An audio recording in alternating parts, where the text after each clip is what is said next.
Hello అండి. ఈరోజు chapati with curry చేసుకుందాము. ఉల్లిపాయలు, పచ్చిమిరపకాయలు, కరివేపాకు సన్నగా స్లైస్గా అంటే సన్నగా కట్ చేసుకున్నాను, చాప్ చేశాను. ఇది ఆలు, క్యారెట్, బీట్రూట్. ముందుగా బాణీలు పొయ్యి మీద పెట్టుకొని ఆయిల్ పోసుకుందాం. ఇదిగోండి ఆయిల్ పోసాను.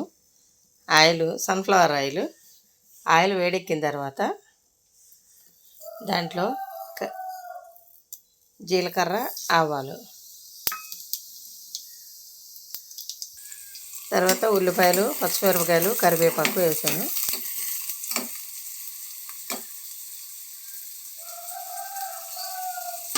అది సిమ్లోనే పెట్టి ఉడికించుకుంటే బాగుంటుంది కదా, లేకపోతే మాడిపోయినాయి అనుకోండి టేస్ట్ బాగోదు.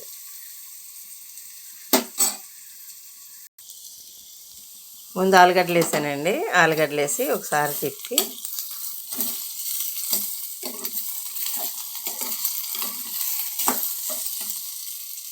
కొంతసేపు అలా ఉడకనిద్దాము. ఇదిగో లైట్గా మగ్గినవి. ఇప్పుడు క్యారెట్, బీట్రూట్ వేద్దాం.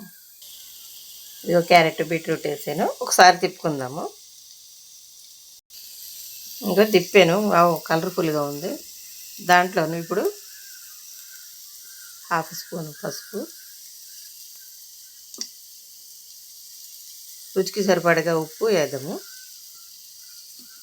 వేసి కొంతసేపు అట్లా మగ్గనిద్దాము. మూత పెట్టి మగ్గనిద్దాం. ఇప్పుడు కొంచెం అల్లం వెల్లుల్లి పేస్ట్ వేసుకుందామండి. నేను ఇంట్లో ఎప్పుడు దంచి పెట్టుకుంటాను. 1/2 స్పూన్ అల్లం వెల్లుల్లిపాయ పేస్ట్ వేసి ఒకసారి తిప్పుదాము. మగ్గిందండి. కొంచెం కారం వేద్దాము. ఎందుకంటే ఎవరు ఎక్కువ కారం తింటారు, తక్కువ తింటారు కదా. నాకైతే సరిపడగా వేసుకుంటాను. 1 స్పూన్ వేస్తున్నాను. ఓకే, కొంతసేపు అట్లా ఉడకనిద్దాము. ఇదిగో తిప్పుకుందాము.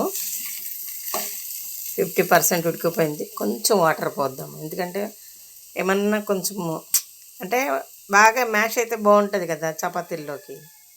సో కొంచెం వాటర్ పోసి రెడీ అయిపోయిందండి కర్రీ. చూసారా, చాలా బాగుంది. అంటే వాటర్ అయిపోతే డ్రైగా ఉంటుంది కదా, మరీ అంత డ్రై ఉంటే చపాతీల్లోకి బాగోదని జస్ట్ చూసారుగా కర్రీ రెడీ అయిపోయింది. దాంట్లోకి చపాతీలు చేసుకున్నాను. చపాతీలు అంటే ఆయిల్ లేకుండా చేశాను. ఇప్పుడు ఆ చపాతీల్లోకి ఇదిగో ఈ కర్రీ వేసుకొని హెల్తీగా బాగుంటుంది కదా. బీట్రూటు, క్యారెట్, ఆలుగడ్డ బాగుంటుంది అని చెప్పేసి అట్లా చేశాను. ఇక చూడటానికి కూడా బాగుంది. మీకు కనుక మా ఛానల్ నచ్చినట్టయితే లైక్ చేయండి, షేర్ చేయండి, సబ్స్క్రైబ్ చేయండి. బెల్ల కొట్టడం మర్చిపోమాకండి. సరేనా?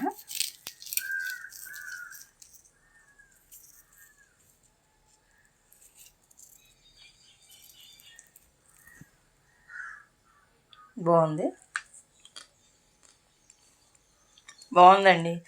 అంటే ఆయిల్ లేకుండా, అంటే కొలెస్ట్రాల్ అట్లా లేకుండా ఉంటాయని ఆయిల్ లేకుండా చపాతీ ఇట్లా వెజిటబుల్ కర్రీస్ వేసుకొని తింటే బాగుంటుందని చేశాను. ఇదండి మా కర్రీస్ అంటారో ఏమంటారో మరి. మీకు నచ్చితే కనుక లైక్ చేయండి.